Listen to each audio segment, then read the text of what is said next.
Bien, también. Bueno, el día de hoy viene, siéntense por favor, la secretaria de Cultura, Claudia Curiel, y la subsecretaria de Desarrollo Cultural, Marina Núñez, y también está con nosotros, como todos los viernes, con Suave Patria, Bulmaro Juárez.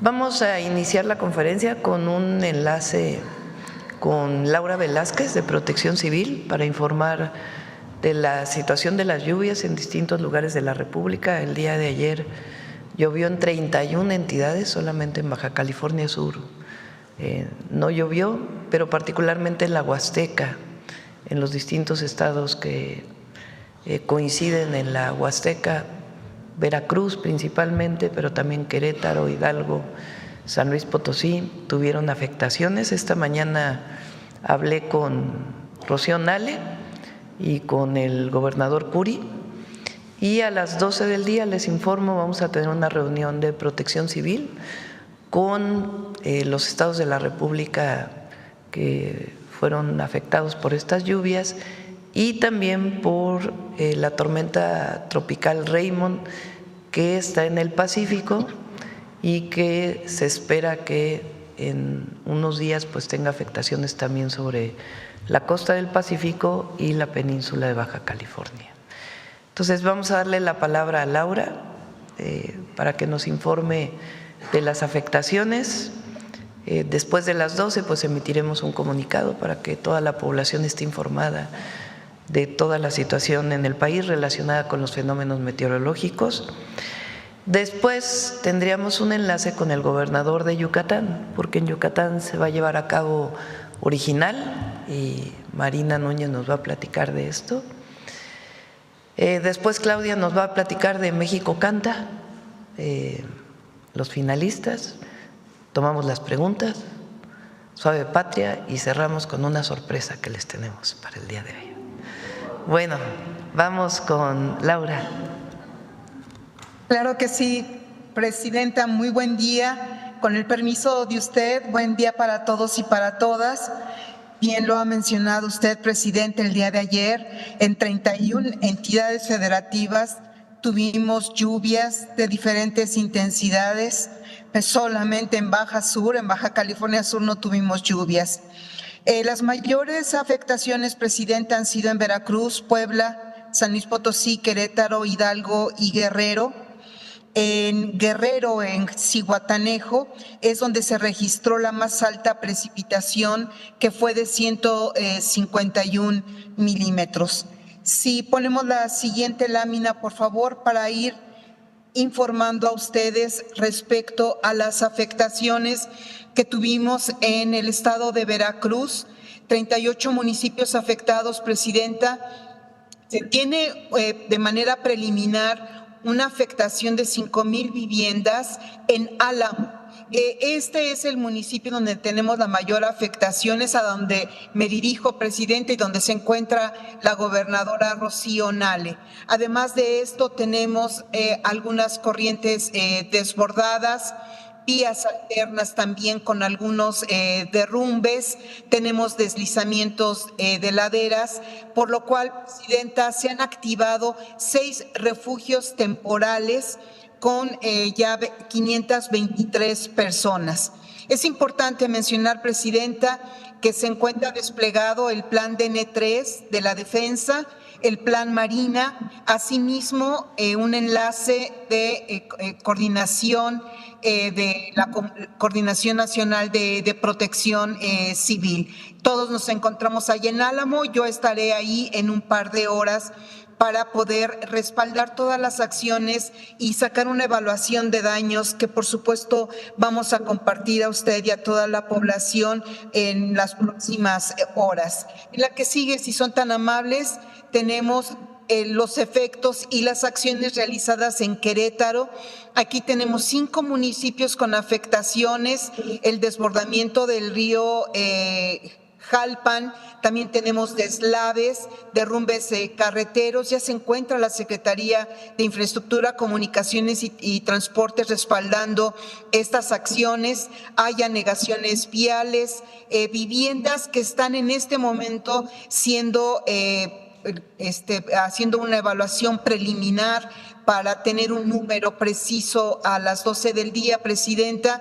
Asimismo, se han realizado recorridos y las labores para la limpieza y la remoción de materiales. Aquí mismo también nos encontramos con el plan DN3, el enlace de coordinación con la Coordinación Nacional de Protección Civil y la Guardia Nacional. La que sigue, por favor, si son tan amables.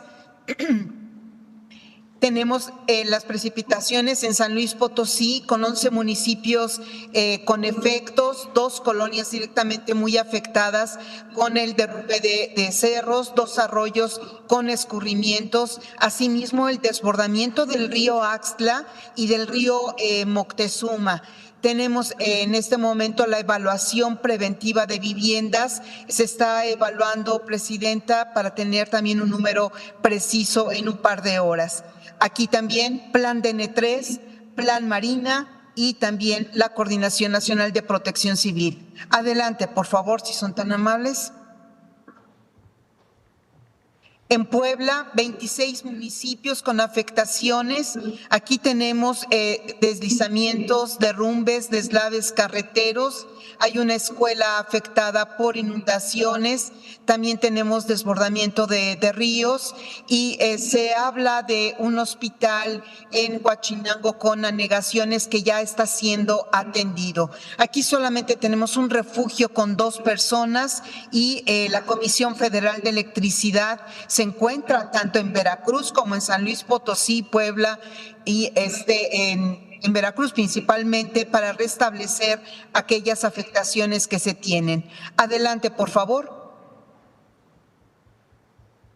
Por Raymond, Presidenta, esta es una tormenta tropical que muy parecida a Priscila va recorriendo todo el Pacífico de manera paralela al territorio nacional. Es muy probable que sábado o domingo entre como depresión tropical a Baja California Sur.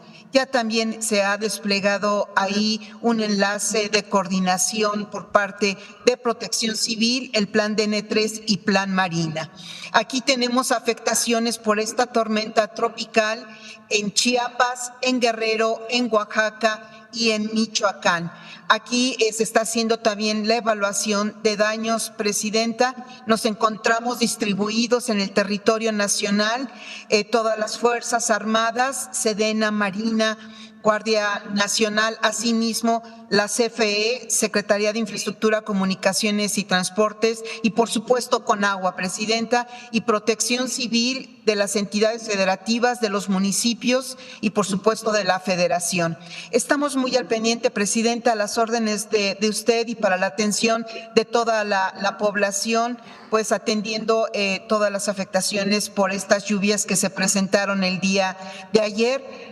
El día de hoy va a seguir lloviendo, hay que estar por favor muy al pendientes, que sigan las redes sociales y medios de comunicación oficiales para que puedan atender de manera preventiva todas las recomendaciones que damos en materia de protección civil. Estamos a sus órdenes, Presidenta. Muchas gracias, Laura. Pues esta es la información. Después de la reunión de Protección Civil podemos informar si hay personas lamentablemente fallecidas que perdieron la vida, cuántas serían, en qué lugares y también el número de afectaciones a viviendas, número de carreteras, etcétera, etcétera. Ahora pues está el equipo haciendo la revisión de las afectaciones por estas lluvias intensas que, como mencioné, principalmente en la Huasteca, pero también en Zihuatanejo. Bueno, entonces pasamos a original. Gracias, Presidenta. Con su permiso, buenos días a todos. Voy a dar un contexto muy rápido. Original, como recordarán ustedes, es un movimiento que empezó en 2021 contra el plagio y a favor de los derechos colectivos, sobre todo de las comunidades artesanales que pertenecen a pueblos indígenas. A partir de este gobierno se convierte en una clara política pública de apoyo a las maestras y maestros artesanos donde Secretaría de Cultura y otras dependencias que dependen del sector acompañan a los artesanos en distintos ámbitos. Quizá lo que más se vea de original es un encuentro de arte textil mexicano, que es el que solemos hacer en Los Pinos, en la Ciudad de México. La presidenta nos pidió al inicio de su gobierno que expandiéramos esos beneficios que se estaban dando ya a la comunidad artesana a todo el país, y nuestra expansión este año se fue hacia los dos extremos de la República. Por un lado Yucatán, por el otro lado Baja California. Y ahora vamos a hablar de Original Yucatán. Gracias al apoyo del Gobierno del Estado de Yucatán, de la Secretaría de Cultura y las Artes de ese estado, pues ahora les estamos presentando el evento que iniciará del 13 al 16 de octubre. Se llevará a cabo en el Centro de Convenciones Siglo XXI de Mérida, y los horarios son de las 11 a las 22 horas. Ahí vamos a encontrar el trabajo de 300 artesanos, maestras y maestros de todo el país, que representan realmente a 2.500, porque la gran mayoría forman parte de colectivos o de unidades familiares que trabajan juntas. Y en Original podrán encontrar no solamente arte textil, sino también arte decorativo y utilitario, accesorios, joyería y todo aquello que implica el avituallamiento y el vestir. Podrán encontrar huipiles, rebozos, tejidos en telar de cintura, camisas, blusas, vestidos bordados, distintas técnicas. Este país es muy rico en todas ellas, gabanes, lanas. En accesorios, pues bolsas, abanicos, calzado, fajas, y en joyería, pues toda la gran variedad que tenemos, desde lo más fino, que es la filigrana, que se hace con oro y plata, hasta otros materiales como las maderas, las fibras, que también van a estar presentes en ornamentos y joyería. En el arte decorativo y utilitario tenemos una muestra que sobre todo se enfoca en alfarería, en todo aquello que sirve al hogar, a utensilios libres de plomo, por ejemplo. Estamos en zona peninsular, van a estar las hamacas urdidas a mano, lacas, cestería de fibras vegetales, etcétera. La siguiente, por favor. Yucatán será por algunos días la casa de varios creadores reconocidos y no quisiera dejar de mencionarlos. Voy a comenzar por las mujeres. Carmen Vázquez Hernández, por ejemplo, es una maestra artesana que ganó el Premio Nacional. Ella es una artesana tzotzil de Venustiano Carranza, va a estar ahí. Francisca Palafox Serrán, maestra artesana de San Mateo del Mar, ella es guave. Ella tiene el máximo premio del Concurso Nacional de Grandes Maestros, se le acaba de otorgar. Victorina López Hilario, que es una artesana musga, también premio nacional, ella es de Xochistlahuaca, Guerrero. Severa Leonarda Santiago de San Antonino, que forma parte de una saga familiar de casi 200 años. Cándida Socorro Jiménez Bojor, que es una de las grandes maestras bordadoras mayas de Maní, Yucatán. Y pues estarán también el maestro Pedro Mesa, artesano tzeltal de Tenejapa, Chiapas, que fue uno de los primeros que inició pues esta lucha sobre la dignidad de los artesanos allá en los años 70. Él es fundador de varios colectivos, ha recibido un premio internacional por toda esta promoción. Remigio Mestas, que es también artesano reconocidísimo y promotor también de su estado. En fin, habrá grandes figuras ahí y habrá también muchos otros artesanos que llegaron a Original a través de una convocatoria pública que hicimos a principios de año.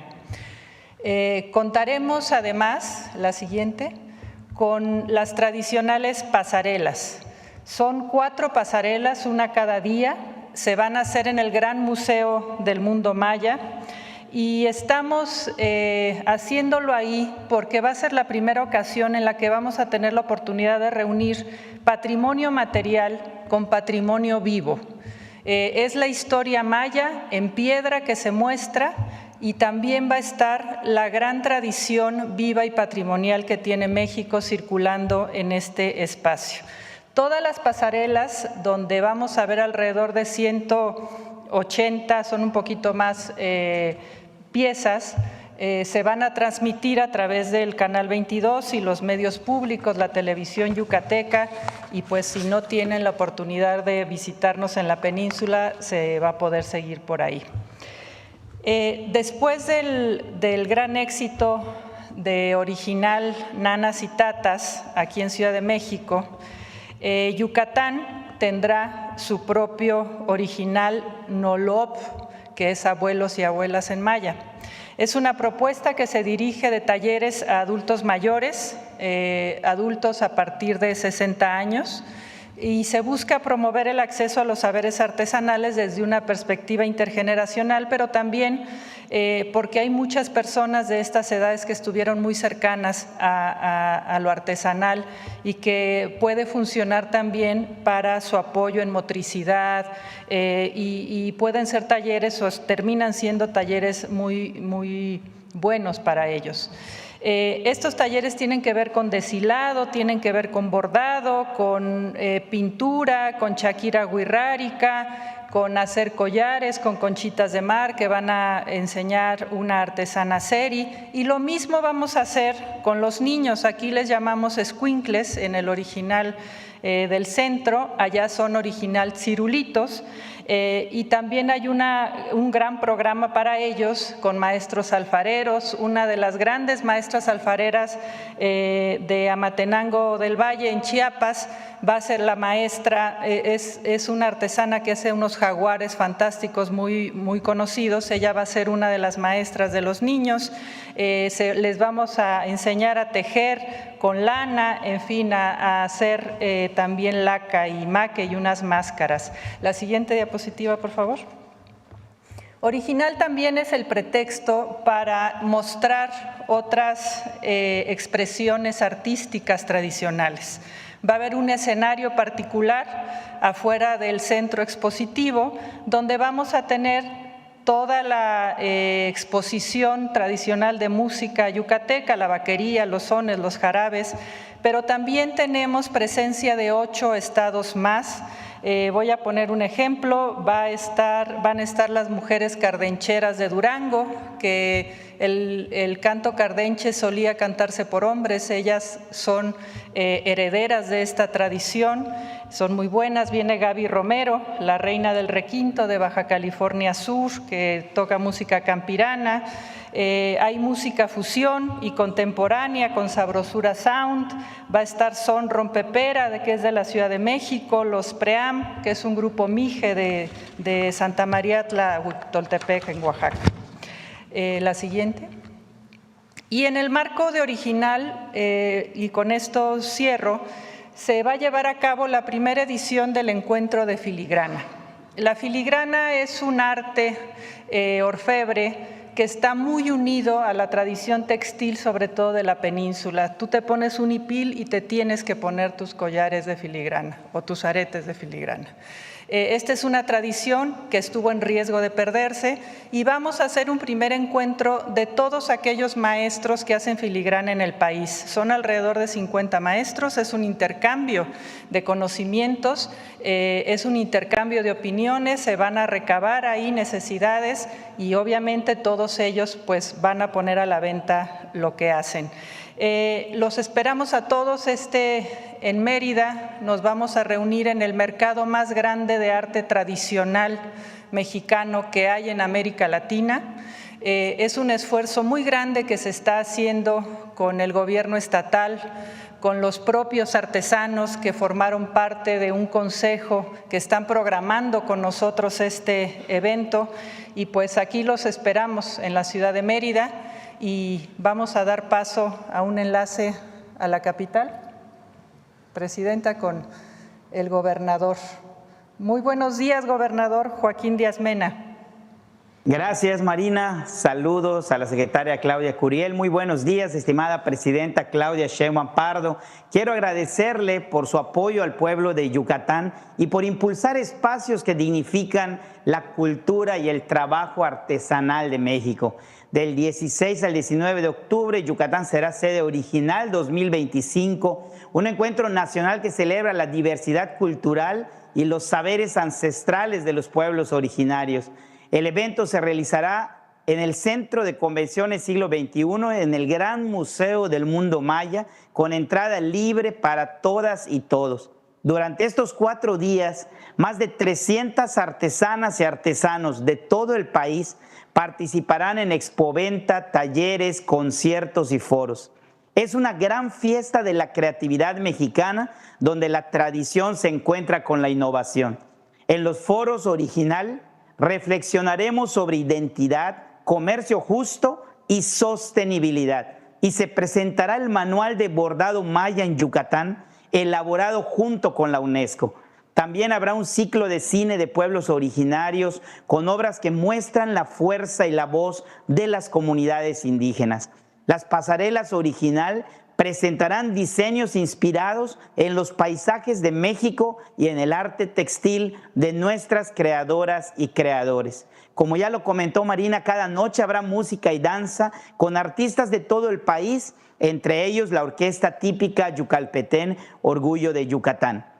Original Yucatán es una plataforma de orgullo y transformación que reconoce el valor de nuestras raíces y el talento de nuestra gente. Invitamos a todo México a acompañarnos en este octubre en la ciudad de Mérida para celebrar juntas y juntos el arte, la historia y la identidad que nos unen como nación. Aprovecho para invitar también a los habitantes de la capital del país para que visiten en familia la Semana de Yucatán en México en el Palacio de los Deportes, que cierra este próximo domingo. Muchísimas gracias, presidenta, y que tengan excelente día a todos. Gracias, Marina. Gracias, Guacho. Gracias, gobernador. Bueno. Sí, adelante.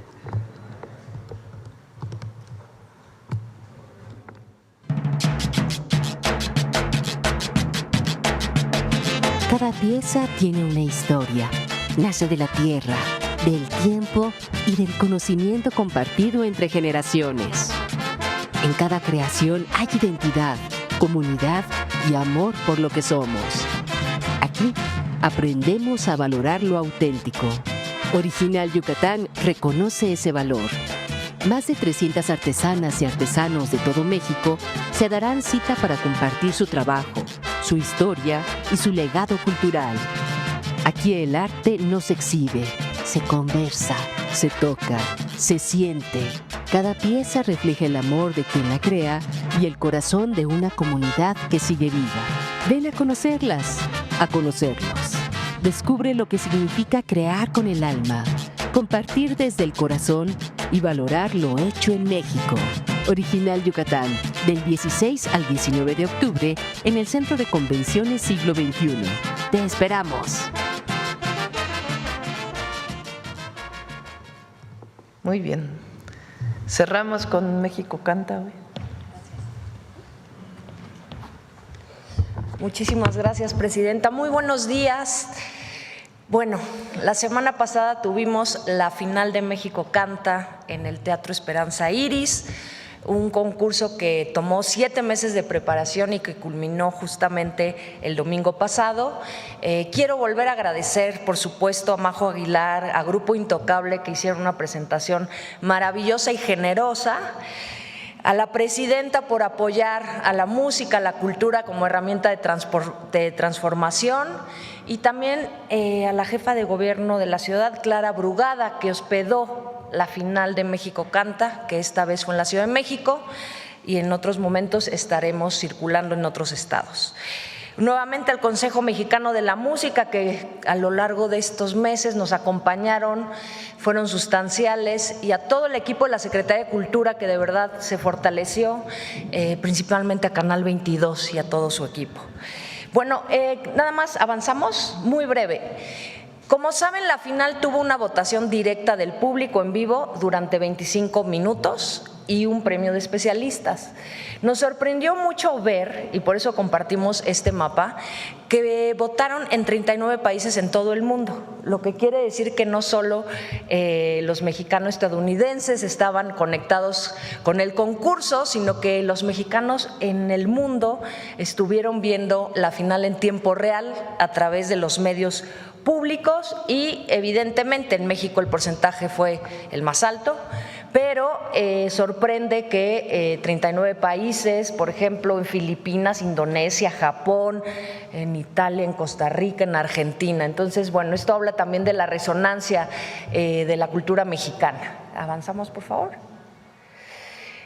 Quienes no saben o quienes no se enteraron, los ganadores por votación del público fue Sergio Maya como intérprete, ahí lo tienen, bueno, el compositor fue Sergio Maya, pero él ganó como mejor intérprete con la canción Quiero Soñar. Carmen María como mejor compositora con la canción Tanto para Nada, y Galia Sirub de Menos a Más, ella fue premio de los especialistas. Todos ellos van a tener un contrato que coordina el Consejo Mexicano de la Música, y vamos a tener una gira muy importante que ahorita les voy a comentar, pero me gustaría antes decirles que generar nuevos contenidos de calidad propositivos con la unión de los medios públicos fue fundamental. Avanzamos, por favor. Tuvimos a lo largo de estas emisiones 11 millones de visitas a todo el concurso, incluyendo la final. Se sumaron más de 25 medios públicos. Agradecerles de verdad a todos la unión, el entusiasmo. Yo creo que es histórico que se haya promovido. Evidentemente es un concurso histórico, pero que se hayan unido para fortalecer pues un contenido relevante, propositivo y transformador en narrativas, que es el origen de este concurso. Están algunos de los logos, menciono, son más de 25, y agradecerles de verdad a todos ellos la participación, y que en México y en los medios públicos hacemos también muchas otras cosas, no nada más programas culturales, también hacemos concursos, también hacemos festivales y también apoyamos de manera importante a los jóvenes. Avanzamos, por favor.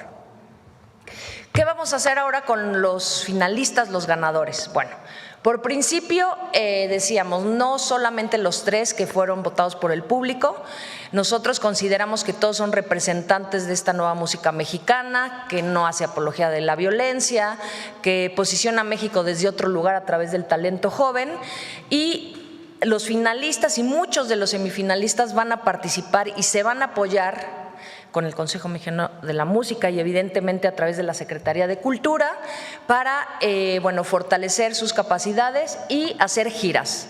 Vamos a hacer una gira binacional en México, evidentemente en Estados Unidos, pero los vamos a preparar. Entonces, este primer año, que es el que ya cierra, tenemos una presentación con los finalistas y muchos, les digo, de los semifinalistas en Los Ángeles, California.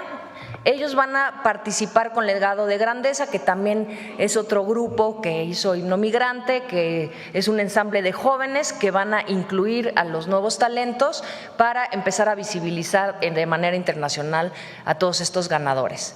Y luego algo muy importante, y aquí quiero volver a agradecer al Consejo Mexicano de la Música, en el marco de los Latin Grammy, que va a ser el 9 de noviembre, se hacen showcase, que son conciertos paralelos para promocionar talento, y vamos a presentar con con Legado de Grandeza a los finalistas, lo que quiere decir que México Canta va a estar en las presentaciones de los Latin Grammy, y empezamos a ver que esto va a tener resonancia no solamente en México, sino en otras plataformas de profesionalización que van a ser muy importantes para hablar de estas nuevas narrativas. Después, se van a ir a Miami, también con Legado de Grandeza, van a estar en Tijuana, y el 20 de diciembre también el Gobierno de la Ciudad de México nos buscó y los va a invitar al Zócalo a la verbena navideña. El siguiente año vamos a anunciar una gira mucho más robusta que se está preparando, que es como un musical con todos los finalistas, y también vamos a trabajar de manera importante en las escuelas. Vamos a visitar escuelas, vamos a trabajar con los jóvenes y seguir llevando el mensaje de estas nuevas narrativas y sobre todo trabajar en nuevas plataformas de este talento que los profesionalicen, que los acompañen, pero que también se articulen con los jóvenes y dialoguen con los jóvenes. Entonces, bueno, eso es lo que va a suceder en el 2026, ese es el cierre de este concurso y yo estoy muy satisfecha, muy agradecida y muchas gracias, Presidenta. Muy buenos días. Bueno, esta es la información de hoy. Vamos a las preguntas, si les parece. Vamos. Ya luego me van a decir que sea adelante, que sea atrás, ya no sé. Bueno, a ver, vamos a ver a la compañera aquí. El micrófono por ahí.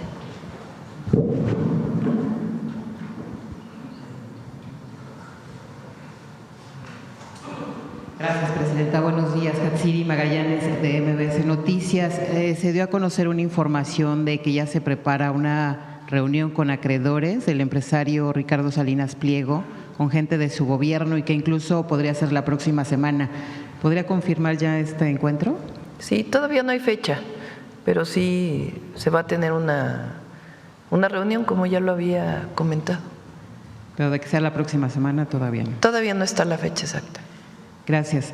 Un comentario, su opinión, Presidenta, después de que el Congreso de Perú destituyó a la Presidenta Dina Boluarte, argumentando su permanente incapacidad moral. ¿Nos podría dar su opinión? Bueno, ustedes saben que nosotros consideramos que fue un golpe de Estado el que destituyó al presidente Castillo. Nuestra solidaridad siempre con él. Y pues creo que fue por unanimidad, ¿verdad?, la destitución, pero nuestra insistencia en que se libere a Castillo y que tenga un juicio justo. Gracias, Presidente. El día de ayer la embajadora de Israel aquí en México Einat Kanzneyer ofreció una conferencia de prensa y ella dice que no hubo maltrato al embajador de México en aquel país y tampoco a los integrantes de la flotilla, y también rechazó que sea un genocidio, como usted había comentado, lo que está ocurriendo en la Franja de Gaza. ¿Nos puede dar su opinión, por favor? Bueno, ya el canciller, en pláticas con los mexicanos que estuvieron en la flotilla, que ya afortunadamente están en México, puede dar la información a partir de lo que ellos comentan. Yo creo que lo importante ahora es rescatar este acuerdo de paz que parece se ha llegado, lo ha reconocido Hamás en la Franja de Gaza, el gobierno de Israel, esta negociación que pues encabezó principalmente el gobierno de los Estados Unidos, y esperemos que realmente sea un acuerdo de paz y de soberanía de los pueblos. Ese es nuestro pensamiento en este momento. Gracias, Presidenta. También su opinión, por favor, respecto a que la opositora de derecha de Venezuela, María Corina Machado, ganó el Premio Nobel de la Paz en vez de Donald Trump en este caso. Pues nosotros siempre hemos hablado de la soberanía y de la autodeterminación de los pueblos, no solamente por convicción, sino porque así lo establece la Constitución. Y me quedaría hasta ahí el comentario. Gracias, Presidente. Bueno, vamos. A ver, vamos acá de este lado y luego vamos para acá, luego atrás. Vamos brevemente el compañero y luego vamos así y luego de este lado, si les parece. Buen día, Presidenta. Oscar Zamudio para Sagacín. En México la cultura ha dejado de ser un lujo solamente para unos cuantos. Tal es el caso, por ejemplo, de Sergio Maya, quien es orgullosamente hidalguense, que participó en México Canta. La pregunta sería, por un lado, ¿qué va a pasar con todos los demás participantes que estuvieron en México Canta? ¿Cómo va a ser el gobierno federal para que entonces se pueda promocionar todo lo que tiene que ver con cultura, no solamente en la Ciudad de México, sino en todos los demás estados? Y si la agenda que publicaron de presentaciones, si en esa agenda estos artistas ya estarían presentaciones pagadas o todavía no. Bueno, ellos tienen el derecho a participar en cualquier festival, evidentemente, ya en caso de que firmen con pues alguna discográfica, no sé cómo se llaman, todavía se llaman así. También descubrí que todavía se llama LP, que yo pensé que ese nombre ya había desaparecido. Pero bueno, cuando ellos firmen con alguna empresa discográfica, pues ya en todo caso tendrán pues a partir del propio contrato sus definiciones. Pero lo cierto es que en muchos lugares ya los están invitando a partir de la promoción que ha habido. En nuestro caso, además pues de el reconocimiento, la felicitación a los ganadores, a las ganadoras, realmente el grupo que quedó de semifinalista pues es muy importante. Entonces, lo que decidimos junto con Cultura es invitarlos a una gira por el país. Pueden ser giras de grandes conciertos, pero también de pequeños conciertos. Y no olvidemos cuál fue el objetivo de México Canta, que no solamente es promover a músicos, músicas mexicanos, sino la letra, que ha tenido mucho impacto.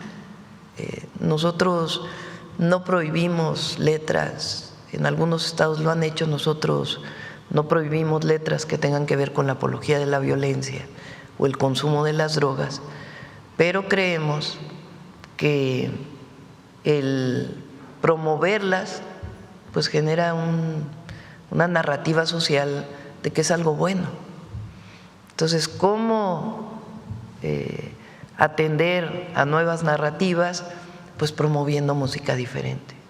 Entonces, el objetivo principal de México Canta, y por eso se llama México Canta, por la paz y contra las adicciones, pues es promover letras distintas a partir de la nueva música mexicana.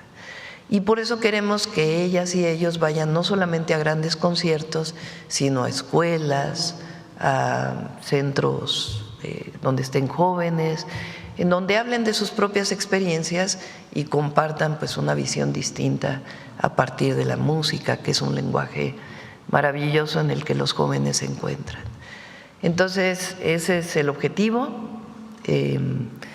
y pues esperemos que haya una nueva edición de México Canta, que ya lo estaremos anunciando cuándo podría ser. Para la próxima edición de México Canta, ¿se pensaría en abrir la difusión no solamente a los medios públicos, sino también a algunos medios alternativos, Presidenta? Pues habría que verlo, habría que verlo. En otro tema, recientemente se bautizó el tren, uno de los trenes de la Federación como el tren del Golfo de México. También hace algunas semanas una de las estaciones de Querétaro fue bautizada como La Corregidora. La pregunta sería, Presidente, en el caso de Hidalgo, dado que habrá varias unidades o varias estaciones que pasarán por ahí, saber si se ha pensado en específicamente bautizar con algún nombre alguna de las estaciones de Hidalgo. Bueno, las estaciones en general en un transporte público tienen dos objetivos. Uno, situar o utilizar un nombre que esté asociado al sitio, y la otra pues sí reivindicar héroes, heroínas o lugares históricos. Entonces todavía no están determinados los nombres como tal. Hidalgo se rayó, la verdad, porque va a tener los dos trenes que pasan por Hidalgo, el México-Pachuca y el Ciudad de México-Querétaro, que pasa por Tula. Entonces todavía no se tienen los nombres finales de las estaciones, pero tiene ese objetivo: ubicarlos geográficamente y al mismo tiempo con algún nombre relacionado con el lugar y al mismo tiempo el reconocimiento histórico. ¿Se pensaría en abrir alguna consulta ciudadana para seleccionar nombres de...? Se consulta a la comunidad. Así lo hicimos, por ejemplo, cuando fui jefa de gobierno con el trolebús elevado, que va por Ermita Iztapalapa. Los nombres de las estaciones se consultaron con las comunidades en el momento que hubo la consulta y la información de la obra pública. Por último, Presidente, saber en qué terminó el conflicto que existía con una marca de artículos deportivos con unos zapatos que estaban en una situación, había una disyuntiva si era fraude o había una usurpación de arte del estado de Guerrero. Sí, de Oaxaca. Oaxaca. Gracias. Sí, hubo reuniones con la comunidad afectada. En esas reuniones acompañó el INPI y el INDAUTOR, que son las dos instancias que se encargan de ello de acuerdo a la ley. Y se llegó a varios acuerdos con la marca. El acuerdo de resarcimiento tiene que ver, todavía no se puede anunciar públicamente, pero con algunas infraestructuras que pidió la propia comunidad. Y después se pensará en algún tipo de colaboración más adelante, pero ya hay un contrato de resarcimiento a la comunidad. ¿Se permitiría la venta de esos zapatos en México? No, esos zapatos se bajaron del mercado, de inmediato, a la semana se bajaron. Gracias, presidenta. Adelante. Gracias. Buenos días, presidenta. Joana Flores, de Grupo ASIR. Preguntarle, bueno, sobre el México Canta, decía, ya estarían viendo para el próximo año una nueva edición. Vamos a ver si el próximo año o cada 2 años, todavía no definimos, pero sí. ¿Podrían participar aquellos que no ganaron, repetir y volverse a inscribir? Pues hay que más bien esperar a las bases. Las bases no las define el gobierno, sino que las define un grupo de personas que se asociaron en el Consejo Mexicano de la Música, que son promotores musicales, promotores culturales, cantantes, se asociaron en esta organización que no solamente tiene el objetivo de promover México Canta, sino también la música y la industria de la música en nuestro país, a partir pues de compositores y cantantes mexicanos y mexicanas, sobre todo jóvenes. Entonces, ellos tendrían que definir junto con Secretaría de Cultura las bases para la próxima edición y ya estaríamos informando. Y saber también estos finalistas y semifinalistas, ¿ya los podríamos escuchar también en plataformas digitales? Porque decía usted, la intención es pues replicar su contenido, o tendría que ser a partir de los contratos que tienen. Se hizo una masterización, y se está subiendo a SoundCloud, lo vamos a subir en redes sociales para que puedan escuchar a todos, pero tiene un proceso técnico para poderlo subir. Entonces, en eso estamos hoy en la tarde, ya está, lo vamos a anunciar. Y pues van a tenerlos en muchísimas plataformas, en el radio ya empezó a sonar y por supuesto cuando salgan los discos, y vamos a tener un disco, que era sorpresa, presidenta, pero de la final estamos editando un disco en vivo que va a ser un vinil y que vamos por supuesto a compartir también de manera digital para que puedan escuchar a todos los cantantes de esta gran final de la semana pasada. Entonces va a ser público, va a haber un disco, van a estar en SoundCloud y muchas plataformas digitales, y por supuesto que a partir de las editoras que van a hacer un trabajo con ellos mucho más profundo, de encontrar mucho más su perfil, qué música es la que ellos quieren como desarrollar, y pues estarán haciendo producciones más adelante, pero sí van a tenerlos. Gracias. Muchas gracias, secretaria. Y presidenta, con respecto a las lluvias, la presentación que nos compartía la coordinadora de Protección Civil mencionaba un menor fallecido en Querétaro. Esta persona, bueno, este menor, lamentablemente, ¿sabemos por qué perdió la vida? Yo quisiera esperar hasta las 12, me lo comentó el gobernador de Querétaro cuando hablé con él. Parece que fue un arrastre de las lluvias, pero daríamos toda la información después de la reunión que vamos a tener hoy. La gobernadora del estado de Veracruz también nos informó de un policía que a la hora de rescatar a algunas personas que estaban en un lugar inundado falleció. Y hasta ahora son estas 2 personas que tenemos en el informe que lamentablemente fallecieron. Obviamente vamos a estar en contacto con sus familias, pero todavía no tenemos toda la información si hay algunas otras personas que perdieron la vida por motivo de las lluvias. Y presidenta, saber después de esta reunión que va a tener a mediodía, si nos pudieran también informar, no sé cuánto presupuesto van a destinar para estas reparaciones, ayudas, estas recuperaciones de vivienda, en fin, después de la evaluación de daños, y saber de dónde salen estas partidas de protección civil de los estados, de dónde salen los presupuestos para atender y si está garantizado todo el apoyo que se requiere. Depende de los daños. ¿Cómo es el procedimiento? La Coordinación Nacional de Protección Civil, después, bueno, primero se atiende la emergencia con plan N3C, con plan Marina.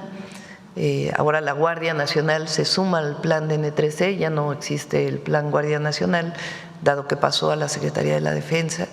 Entonces, primero se activan estos protocolos, los protocolos estatales que haya y los protocolos de la Coordinación Nacional de Protección Civil. Además, Comisión Federal de Electricidad tiene sus propios protocolos y Conagua también, dentro del marco del Consejo Nacional de Protección Civil. Entonces, se atiende la emergencia. La emergencia, pues, es ayuda a la población en caso de que haya viviendas inundadas, obviamente lo que tiene que ver con refugios, lugares para que previamente, de manera preventiva, puedan asistir, la alimentación que tienen que tener. Una vez que pasa, bueno, y también recuperar si es que se perdió el servicio de energía eléctrica y las carreteras, la movilidad para poder accesar. Ese, digamos, es parte de la primera atención a la emergencia. La Coordinación Nacional de Protección Civil, a partir de ahí, define qué municipios fueron afectados y con qué nivel. Hay municipios y localidades. Se define el municipio y las localidades afectadas y se ve si tuvo una afectación en morado, rojo, amarillo o verde, que son menores afectaciones. A partir de ahí entra después la Secretaría de Bienestar en caso de afectaciones en las viviendas. Y ahí se hace un censo de afectaciones y después vienen los apoyos individuales a la vivienda. Así nos tocó a nosotros el caso del huracán John, el caso del huracán Eric y también las lluvias que hubo recientemente en esa. Este sería el mismo esquema, el mismo protocolo que seguiríamos. La reunión de hoy es porque fue muy extensiva la afectación. Entonces, tenemos que ver primero las afectaciones en carreteras y caminos. Ya está ahí Secretaría de Infraestructura, Comunicaciones y Transportes, con las delegaciones de la Secretaría que tienen en general maquinaria que entran para poder atender la emergencia. Y a partir de ahí, pues ya se ven la cantidad de daños y el trabajo que se tiene que hacer posterior, tanto a la población afectada como a las carreteras, caminos, puentes, etcétera. Al mismo tiempo, en este caso, dado que una parte muy importante de los ríos que vienen de Puebla, de Hidalgo, tuvieron crecidas y la corriente va hacia Veracruz. Entonces, toman precauciones para los siguientes días o las siguientes horas para poder informar a la población en caso de que pueda ser afectada. Una vez que se tiene esto, hay una partida, digamos, desapareció el Fonden como un fondo, como un fideicomiso, pero no desaparece como una partida presupuestal que todos los años tiene un presupuesto.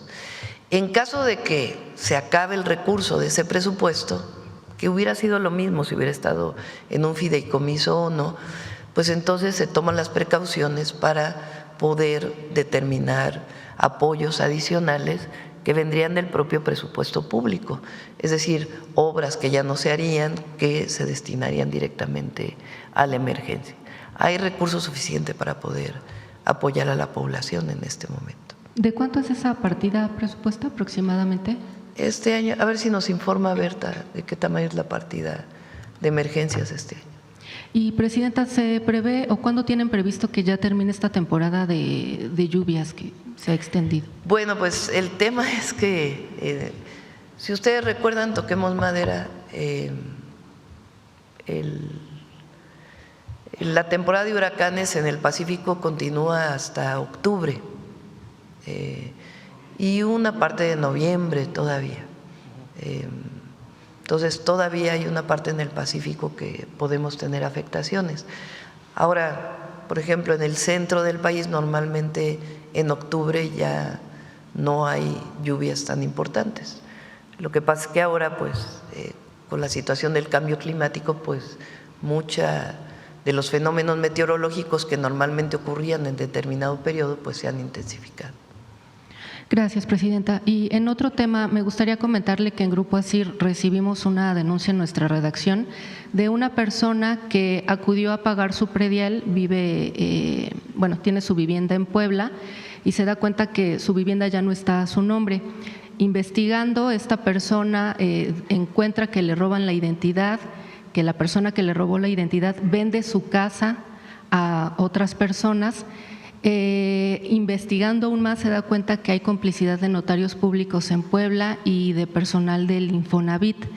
Acude a Infonavit y le explican que efectivamente era un trabajador, ahora ex trabajador, que lo conocen muy bien por cometer fraudes. Él habla de un cártel del despojo en Puebla. Presidenta, a saber si ustedes tienen detectado esto.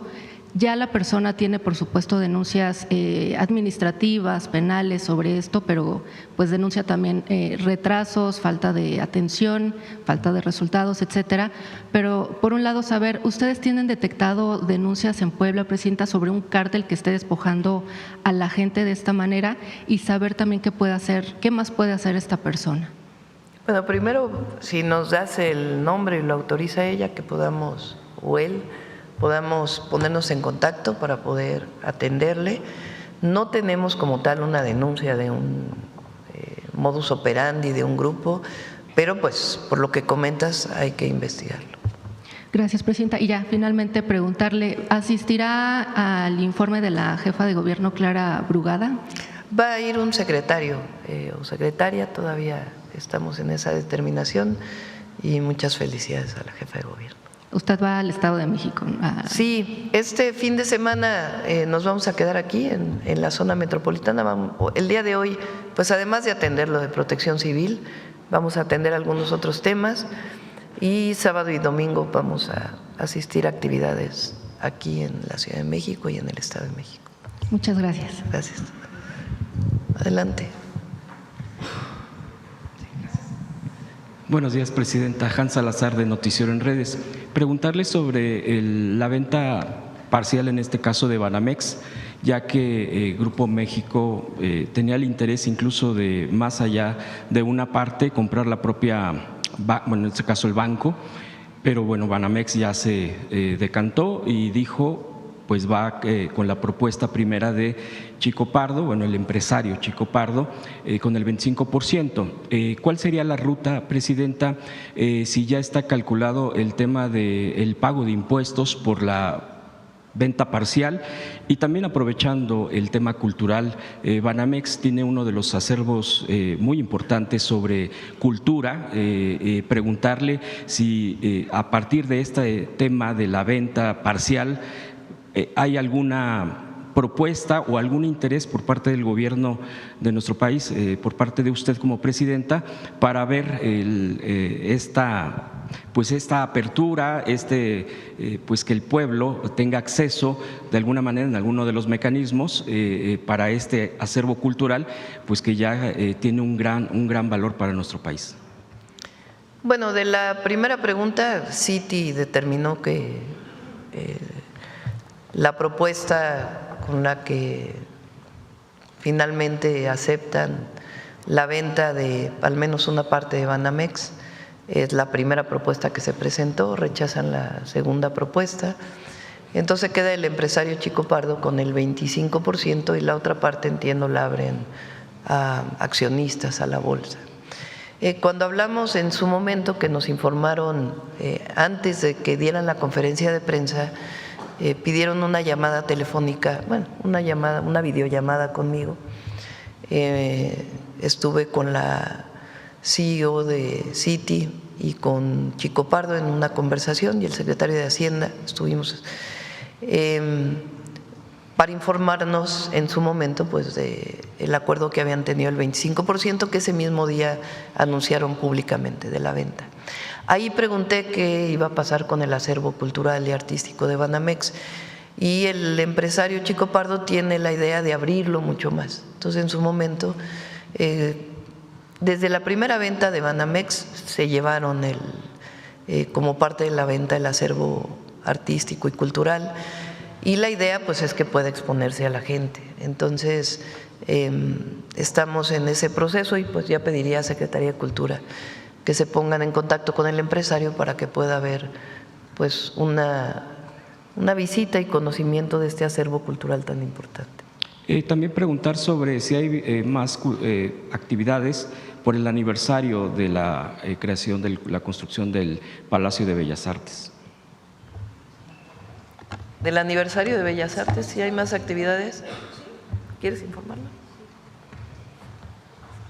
Muchas gracias. Sí, hemos estado realizando actividades, ha estado la ópera, danza, hemos hecho actividades también literarias en la página y también te las podemos compartir ahora con muchísimo gusto, pero también le hemos dado fortaleza a otros circuitos que tienen también que ver con los cuerpos artísticos de Bellas Artes y que salgan y que tengan que ver también con los estudiantes. Por ejemplo, con el apoyo a las escuelas, los estudiantes de danza, de teatro, les estamos dando también una fortaleza en los circuitos del CENART y de los mismos espacios de Bellas Artes.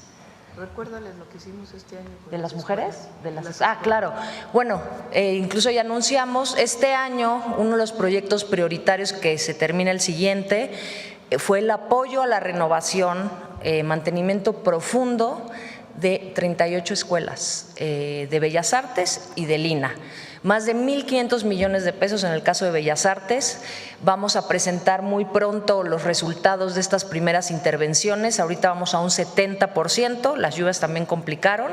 Se hicieron intervención en todas, en consenso con estudiantes, con docentes de las prioridades, y el siguiente año terminamos y las escuelas van a quedar al 100% con equipamiento, instrumentos, actualización de planes de estudios, intervenciones profundas, como las escuelas no habían tenido, yo creo que desde que surgieron. Por ejemplo, el conservatorio, que es la más antigua, porque tiene muchísimo tiempo, se ha trabajado y ahorita vamos en un alto porcentaje. Eso es algo que vamos a presentar pronto. También lo que se está haciendo en la ENA, se van a hacer nuevos laboratorios con tecnología de punta, y bueno, va a ser un espacio fundamental para la investigación de la ENA y de todo lo que sucede en el INA, y hay una apuesta fundamental a la educación artística y cultural, y me va a gustar mucho poder venir a presentar los videos. Estamos haciendo recorridos de toda esta intervención profunda, y el otro 50% la terminamos en 2027, y es pues evidentemente en colaboración con un comité que hicimos, que esto es muy importante, con los estudiantes, con los maestros y con todos los que tienen que ver con la comunidad estudiantil. No es algo que definimos nosotros de qué había que intervenir, es algo que se hicieron recorridos diagnósticos, hicimos un plan maestro y tuvimos todo el apoyo de la presidenta, que el año pasado nos dio una inversión muy importante. Perdón, este año. Es que yo ya no sé, como es el 26, perdón. Este año nos dio una inversión muy importante para escuelas, histórica. Entonces vamos a presentar el apoyo a todas estas escuelas. Es fundamental el acceso a la educación, y algo también que estamos olvidando, se hicieron gratuitas todas las inscripciones del INVAL y del Centro de Capacitación Cinematográfica.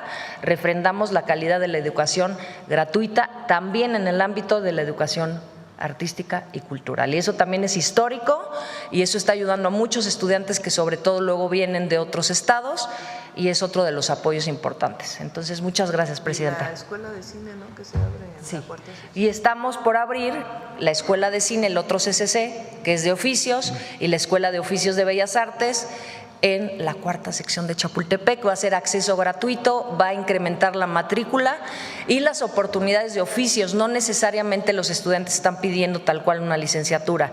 Hay muchos oficios que han pedido, que se han diseñado con ellos y que son parte también de la estrategia integral de las escuelas, que más adelante les presentaremos, pero que estamos también por inaugurar en noviembre el Centro de Capacitación Cinematográfica en la cuarta sección de Chapultepec.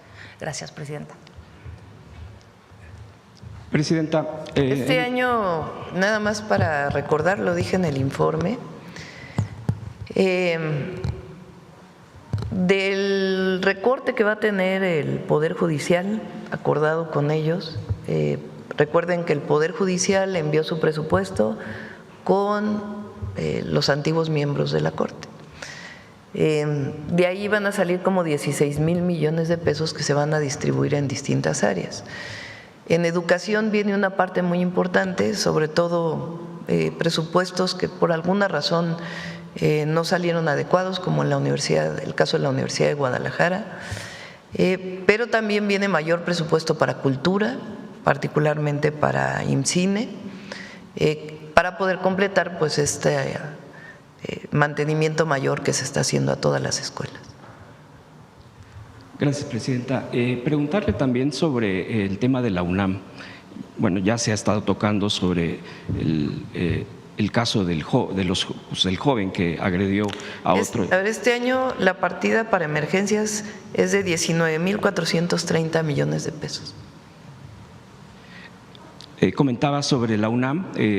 La UNAM ha estado viviendo en estas últimas semanas pues crisis de enojo, incertidumbre de parte de la comunidad estudiantil particularmente, precisamente a partir de los hechos del CCH Sur que aquí se han citado.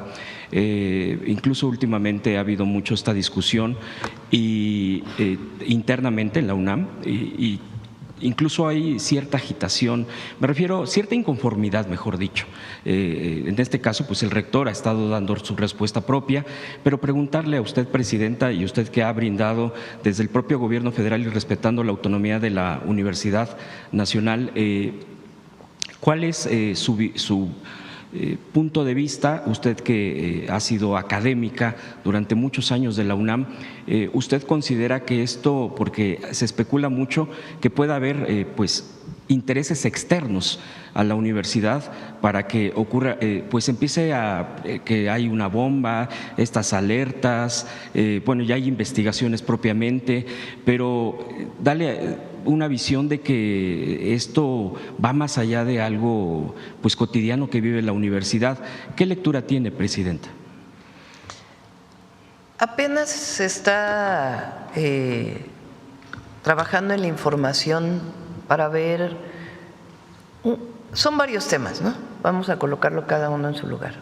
Uno es estas supuestas presuntas amenazas de bomba en algunas escuelas, que en ningún caso han sido positivas, solamente es una alerta a través de una red social o de algún aviso, y que las autoridades universitarias han tomado decisiones de evacuar, suspender clases para evitar alguna situación. ¿Qué hacemos nosotros? Porque se presenta una denuncia a través de la Secretaría de Seguridad y Protección Ciudadana, en apoyo a la Fiscalía General de la República, se están haciendo las investigaciones para ver de dónde vinieron estas amenazas. Estamos esperando a este resultado y en el momento que podamos compartirlo, por supuesto lo compartimos, para ver de dónde vienen, qué es una burla, es una broma o es algo orquestado. Claro. Para poder pues generar alguna provocación dentro de la universidad. Eso es por un lado. Por otro lado está esta situación del llamado bloque negro, que son jóvenes que se visten de negro, que se tapan los rostros, que en algunos casos son estudiantes universitarios y en otros casos no son estudiantes universitarios, que han actuado dentro de algunas instalaciones y en general actúan fuera cuando hay manifestaciones. Y ahí pues también, sobre todo cuando hay una denuncia, pues se hace la investigación. En este caso, la Fiscalía General de Justicia de la Ciudad de México pues está haciendo las investigaciones sobre el 2 de octubre y ver particularmente aquellas personas que fueron afectadas, sobre todo los policías, para poder pues avanzar en la investigación.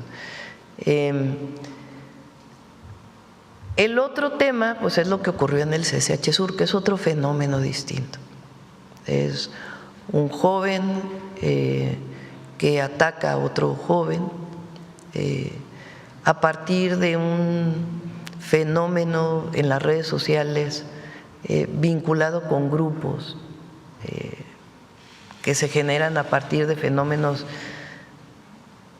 mexicanos, incluso de fuera, de grupos de jóvenes que se juntan por alguna situación y que lamentablemente desencadenan en violencia. Cada uno de estos tres temas tiene que atenderse de manera diferente. Y desde el gobierno, ¿qué podemos hacer? En lo primero, investigación; en lo segundo, investigación y coadyuvar con las fiscalías en caso pues de una carpeta de investigación. Y en el tercer caso, pues es más bien un tema de atención a salud mental o a fenómenos sociales que se están dando a partir de las redes sociales, principalmente. Y ahí es donde estamos trabajando en una atención integral a los jóvenes, no solamente de la Universidad Nacional, sino otros jóvenes en el país y particularmente jóvenes estudiantes. Entonces ahí esperemos pronto poder presentar. Ahora, la universidad es autónoma, difícilmente nosotros podemos intervenir en la vida interna de la universidad. Cuando fui estudiante y académica, pues nunca queríamos que el gobierno interviniera dentro de la autonomía. Si la autoridad universitaria nos pide apoyo para algún tema en el marco de su autonomía, siempre vamos a estar ahí. Creo yo que de todas maneras se requiere escuchar a los jóvenes, a los estudiantes, la situación que están viviendo hoy, y se requiere mayor apoyo a los estudiantes desde mi perspectiva. No es algo que lo haya dicho una sola vez, lo he dicho muchas veces, y no lo digo como universitaria que fui. Es muy importante que no haya una división entre la autoridad universitaria y su comunidad, y que cada vez haya más acercamiento para entender pues la situación que viven las y los estudiantes, y también los académicos, que son pues distintos sectores de académicos, desde el académico que da clases por horas hasta los académicos que son de tiempo completo, investigadores o profesores de tiempo completo. Pero ese es un asunto del interior y de la autonomía universitaria. Por último, Presidenta, ¿cuándo va a presentar su libro? Bueno, esa es una buena pregunta, porque me han dicho que está en imprenta. A ver si nos dice Jessie, si ella es la que está ahí espero que ya salga muy pronto. Es un diario de los 3 meses que vivimos junto al presidente López Obrador en esta transición histórica que nunca se había dado, de un presidente saliente y una presidenta entrante, de un movimiento de transformación al que pertenecemos. ¿Haría un acto especial para su presentación? Pues no lo hemos diseñado todavía. Yo creo que más bien, a lo mejor aquí leemos algunos capítulos, al mismo tiempo pues hago una reflexión de lo que ha sido mi vida en términos pues de cómo entré a participar políticamente a través de los movimientos estudiantiles justamente, y cómo me fui involucrando en el movimiento de transformación. Durante su responsabilidad como presidenta, ¿habrá más libros? ¿Usted piensa hacer más? Pues no lo tengo pensado por lo pronto, pero sí sigo escribiendo, porque hay momentos muy especiales que creo que si no los escribe uno, pues se pueden olvidar. Gracias, Presidenta. Gracias, Gantz. Bueno, vamos de este lado y si nos da tiempo vamos atrás. A ver, el compañero que desde hace rato, hace varios días estás. Muy buenos días, Presidenta, y funcionarios y funcionarias que la acompañan. Presidenta, ayer estuvo presente aquí el director del SAT. No sé si le informó de este caso de Grupo Orlegui, que es dueño del Club Santos Laguna, el empresario Alejandro Irarrágorri Gutiérrez, fue pues prácticamente defendido por un juez de control adscrito al Centro de Justicia Penal Federal en el estado de Coahuila, que dijo que no lo va a vincular a proceso penal promovido por la Fiscalía General de la República a instancias del SAT. Este empresario debe 1.300 millones de pesos, Presidenta. Conocer su opinión y si su gobierno va a impugnar este caso. En todos los casos se impugna. Cuando un juez, cuando el SAT presenta una denuncia fundada penal y hay un juez que da una suspensión, un amparo, pues evidentemente se continúa con el caso. En este y en otros casos siempre se impugna. Y en particular sobre este caso, pues le pedimos una nota a Antonio para que podamos difundirla. Ok, continuando con el tema de Coahuila, Presidenta, a poco más de un mes de la renovación del Poder Judicial, aún existen resistencias de algunos impartidores de justicia que lograron enquistarse al sistema y fueron ratificados en las pasadas elecciones. Un ejemplo de esta situación es el Centro de Justicia Penal de Torreón, Coahuila, que precisamente acabo de hablar de ese tema, en donde se mantuvo al coordinador Becker Rodríguez Gámez y prácticamente se quedaron la mayoría de los jueces. Esto ha generado muchas dudas, sobre todo ahora que el gobierno que usted encabeza está luchando por terminar con el delito de huachicol, ya que fue en Torreón donde detuvieron a un personaje relevante conocido como el Mono Muñoz, que fue puesto en libertad por el juez de control José Samuel Borrego Rodríguez. Esta actitud del juez Borrego Rodríguez contrasta mucho con lo que ha tenido en otros casos, ya que es el mismo juzgador que ha ignorado a la autoridad federal, quien desde hace 9 meses le giró un exhorto para que enviara el expediente del empresario Arturo Gómez Lara, detenido en la Ciudad de México y enviado a Torreón en 2023 por un delito que no se le pudo comprobar.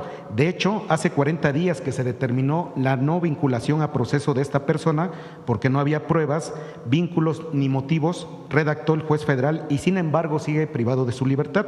En este contexto, Presidenta, con la reforma al sistema de justicia penal, una actuación de este tipo sería motivo ya para que el nuevo Tribunal de Disciplina Judicial tome cartas en el asunto. Sí. Es muy importante el trabajo del Tribunal de Disciplina Judicial. Recuerden que elegimos a la Corte, magistrados, jueces, y también elegimos al Tribunal de Disciplina Judicial. Son 5 personas que resultaron elegidas. Desde mi muy particular punto de vista, este tribunal debería tener, a partir de incluso de las leyes que ya se modificaron y las nuevas leyes, pues un esquema de cómo evaluar y sancionar a los jueces y frente a quién puede presentar una denuncia a este tribunal. Antes, recuerdan, era el Consejo de la Judicatura, ahora es este tribunal. Si un juez actúa mal o presuntamente, vamos a decir, actúa mal, pues este tribunal tiene que determinar cuáles son las sanciones o cuál es la investigación que se hace y los criterios de investigación para poder sancionar a un juez. Es fundamental que este tribunal pues pueda, incluso si lo puede hacer público sería muy bueno, informar cuáles son los criterios de evaluación de los jueces y cuáles son las sanciones que se aplicarían, porque tienen que ser a partir de un reglamento, no puede ser subjetivo o de una serie de criterios. Este juez que tú comentas, pues si hay una denuncia, por ejemplo, de este juez, ¿cómo actuaría el Tribunal de Disciplina Judicial? ¿Cuáles son los criterios que están determinados? ¿Cuál es una primera sanción disciplinaria, segunda, tercera? ¿En qué momento toman la decisión de, a partir de las pruebas que se presentan, qué juez presuntamente cometió corrupción o cometió corrupción o no? Entonces, es muy importante, considero, que este tribunal pues muy pronto pueda hacer públicas cómo va a operar y cómo se va a sancionar a los jueces. Lo digo de manera respetuosa y respetando su autonomía. Muchas gracias, Presidenta. Presidenta, Veracruz es uno de los principales productores de energía eléctrica del país, especialmente por la operación de plantas termoeléctricas y proyectos eólicos en la zona costera. Sin embargo, muchas comunidades cercanas a estas instalaciones siguen sin acceso confiable a energía o presentan altos costos en sus tarifas. Presidenta, mi pregunta es, ¿prevé su gobierno una revisión del modelo de generación y distribución eléctrica en Veracruz para garantizar que los beneficios de la producción energética se reflejen directamente en tarifas más bajas y mayor cobertura para las comunidades locales? Y de ser así, ¿qué ajustes regulatorios o convenios con la CFE se contemplan para lograrlo? Las tarifas son nacionales, no hay una tarifa específica para un estado. Las tarifas, hay una tarifa general residencial y se cobra dependiendo del consumo. Mientras menos consumo haya, más subsidio hay, al mayor consumo hay menos subsidio. Subsidio quiere decir que lo que cuesta generar la energía eléctrica, pues se tiene una parte que otorga el gobierno federal a la Comisión Federal de Electricidad para poder garantizar que las personas de menos recursos económicos puedan tener la electricidad de manera que no paguen tanto como lo que cuesta generarla, transmitirla y distribuirla. Entonces son tarifas nacionales. ¿Por qué son tarifas nacionales? Porque tenemos un sistema interconectado nacional. No necesariamente la generación que hay en un lugar, esa generación va al que está a un lado. Se generan, hay plantas de generación, hay un sistema de transmisión y hay un sistema de distribución de energía eléctrica, y el que controla qué plantas entran en operación es el Centro Nacional de Control de Energía. La gran mayoría son de Comisión Federal de Electricidad y una parte, como ya sabemos, son privadas desde el proceso de privatización que se dio desde hace mucho tiempo. En la normatividad actual, 54% al menos debe ser generación del Estado mexicano. Bueno, ¿qué tiene CFE en particular para estas comunidades? Uno, muchas veces no es una situación de generación, sino de las líneas de transmisión y distribución, o que no hay suficientes transformadores, o que no hay una subestación eléctrica en algún lugar, no necesariamente es la generación. Uno de los proyectos más ambiciosos que inició con el gobierno del presidente López Obrador y nosotros estamos incrementando, no solo es más plantas generadoras, sino más líneas o fortalecimiento de las líneas de transmisión, distribución. Son un montón de subestaciones eléctricas y también transformadores. Para atender estas comunidades de mayor marginación o de menos recursos económicos, hay un programa que estamos implementando que se llama de justicia energética, que tiene que ver con la electrificación de comunidades que todavía no están electrificadas, sobre todo comunidades aisladas. Este año entramos de manera muy importante en Durango y particularmente en las comunidades, como bien dices, de Veracruz, Chiapas, Oaxaca, principalmente Guerrero. También estamos trabajando para poder garantizar un buen servicio de energía eléctrica. Muchas gracias, Presidenta. Ya por último, voy a dar a conocer unos nombres ya de dominio público. En el municipio de San Pedro Garza García siguen los problemas de seguridad. Un grupo delictivo está enquistado en la Secretaría de Seguridad del municipio. Empresarios de San Pedro han callado sobre los abusos de autoridad, en particular la extorsión conocida como cobro de piso y de la obligación de permitir que las drogas se distribuyan dentro de sus establecimientos por miedo a represalias y a que sus negocios sean clausurados, como sucedió con el empresario restaurantero Julio César Luna, asesinado en abril pasado luego de presentar una denuncia contra el coordinador de asuntos internos de apellido Martínez Huizar, quien ya cuenta con otras denuncias, entre ellas una por el delito de violación asentada en la Fiscalía de aquí de la Ciudad de México. El empresario asesinado nos refirió en su denuncia que fue hostigado por este funcionario, quien sin tener facultades legales para hacerlo, lo amenazó con clausurar su establecimiento si no se sujetaba a sus condiciones. Asimismo, señaló directamente, antes de que lo mataran, al secretario de Seguridad, José Luis Curi, como líder de esta organización que tiene asediados a los comerciantes de este municipio. Presidenta, ante un escenario que atenta contra la seguridad de los ciudadanos, que muchos de ellos han tenido que emigrar a los Estados Unidos y que está ahuyentando la inversión en un municipio que genera importantes ingresos para el país, ¿qué acciones debe tomar el gobierno federal para recuperar el control de la seguridad? Y también, Presidenta, ¿qué recomendación le enviaría al nuevo alcalde panista Mauricio Fará para resolver esta situación? Porque trae parte del equipo de Genaro García Luna en ese municipio, Presidenta. Vamos a dárselo al Gabinete de Seguridad para que pueda dar una información sobre esto. Si nos das con más detalle, por supuesto. Sí, le paso la información. Muchas gracias. Bueno, vamos para acá y vamos a cerrar y luego viene la sorpresa. Bueno, México. Buenos días, Presidenta. Romina Gándara de Sin Embargo. Hace unos días publicamos en Sin Embargo una investigación donde damos a conocer que la magistrada Magda Zulema Mosri ha cargado viajes a México y al extranjero, viáticos, y hasta en una sola ida pagamos más de 800 pesos por una sola visita al Starbucks.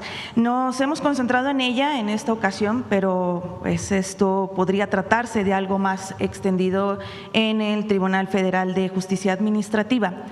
Preguntarle qué planes tiene su gobierno para ese brazo del poder que depende del Ejecutivo y que quedó fuera de la reforma judicial. Por lo pronto hay muchas vacantes en el Tribunal de Justicia Administrativa, Federal de Justicia Administrativa. En noviembre, si mal no recuerdo, cambia también el presidente y vamos a enviar muy pronto ya nuestras propuestas al Senado de la República de personas pues honestas, con trayectoria, que puedan atender esta situación. Y por otro lado, pues los auditores, que tienen que nombrarlos también el Congreso, para poder revisar pues qué tipo de gastos se están haciendo. Hasta el momento no tenemos pensado enviar una reforma profunda hasta no terminar, digamos, la parte bueno, obviamente que se cierre todo lo que tiene que ver con el Poder Judicial, la reforma que se aprobó el año pasado, este año que fueron las elecciones, todavía falta la aprobación de las leyes y que entre en operación. Algunos temas importantes de fiscalías que estamos revisando, del propio sistema penal acusatorio, y en todo caso ya después entraríamos a los otros tribunales, que aquí se ha mencionado mucho el agrario por uno de sus compañeros y también el administrativo, pero por lo pronto pues enviar los perfiles de quienes consideramos que son personas honestas y que tienen experiencia para poder pues atender la sala superior principalmente, pero también muchas de las magistraturas que están vacantes. ¿Podría adelantarnos algo sobre estos perfiles? Ya en estos días. Muy bien, presidenta. Y sobre Salinas Pliego, presidente. Por cierto que ratificamos, enviamos al Senado en el caso de la comisión, ¿se llama Comisión Antimonopolio o comisión se llama? Bueno, del antimonopolio que sustituye a COFESE. Ratificamos a Andrea Marván, que consideramos como presidenta, la enviamos al Senado. Consideramos que ha hecho un muy buen trabajo, es una joven muy reconocida nacional e internacionalmente y tomé la decisión de enviarla nuevamente, ratificar su nombramiento. Muy bien, pues presidente. vamos a esperar al Senado. Comisión Nacional Antimonopolio.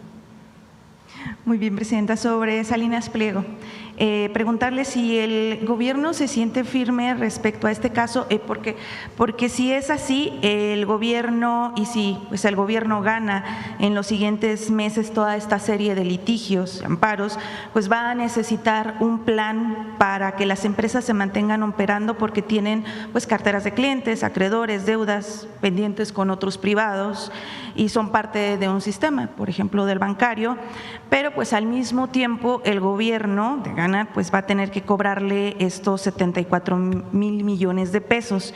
¿Existe ya un plan, este plan, y qué contempla? Bueno, este empresario tiene 9 casos en la Corte. Esos casos, como mencionó aquí la Procuradora Fiscal, tienen un monto de alrededor de 48,000 millones de pesos. Como lo mencionamos, si él antes de llegar a la resolución de la Corte decide pagar, puede tener los descuentos que están establecidos en el Código Financiero de multas y algunas otras características que están establecidas dentro del marco legal. 3 de esos juicios ya tienen asignado al ministro que va a hacer la ponencia. Los otros todavía no tienen casos. Los otros casos que mencionó hace ya varios meses la procuradora están en otros niveles, en juicios de otros niveles. No han llegado a la Corte todavía. Están en tribunales colegiados, algunos en tribunal administrativo. Entonces todavía requieren su proceso, que con la nueva ley de amparo, en el caso de los amparos, pues serían procesos más cortos que lo que había antes, esperando pues que se apruebe la ley de amparo. Ahora, todavía hay varios procedimientos hacia adelante que están establecidos en el Código Financiero. Una vez incluso que la Corte determine, ustedes pueden hacer pues una revisión del Código Financiero que están revisando pues la Secretaría de Hacienda, Son varios procesos para poder cobrar las deudas de este empresario o de algún otro empresario o alguna otra persona que tuviera alguna deuda con el SAT, con el Servicio de Administración Tributaria. Entonces no es de un día a otro, sino que también es un proceso que se lleva, que ya, si gustan, en otro momento podríamos presentar aquí en la mañanera. Pero fíjense cómo era el sistema. O sea, incluso con todas las modificaciones al Poder Judicial, a la Ley de Amparo, a otras leyes, todavía hay procesos distintos que se tienen que seguir. Y también, pues depende de la empresa que deba, porque sí es un conglomerado de empresas, pero pues depende de la empresa que deba. Entonces, pues han estado trabajando con este caso y otros, porque no es el único, para poder, pues, en caso de la resolución de la Corte, ¿qué se haría? ¿Y no se ha acercado el empresario para recibir estos beneficios y pagantes? No. Muchas gracias. Se ha dado la información, pero no ha habido de parte del empresario o de sus representantes legales algo que diga sí voy a pagar. Muchas gracias, presidente. Ahora nos quedamos con la fila de adelante. Presidenta, muy buenos días a sus invitados. Javier Pérez de HCTV Noticias y Neurona Digital en Web Noticias. Presidenta, acaba de pasar su primer informe de gobierno. Hay un tema histórico prácticamente detrás de usted, activista revolucionaria en el 86, 98, 2002. Hay, como usted, gente dentro de los gobiernos que estuvieron en ese activismo, el doctor Gatell, está es más joven, Batres. También es más joven. Yo recuerdo mucho ahí en los cubos de la UNAM, todo este activismo, esta revolución que llevó incluso a inspirar a otros países en Europa, en Francia, en España, México como revolucionario detonante, una revolución estudiantil incluso al interior de Estados Unidos.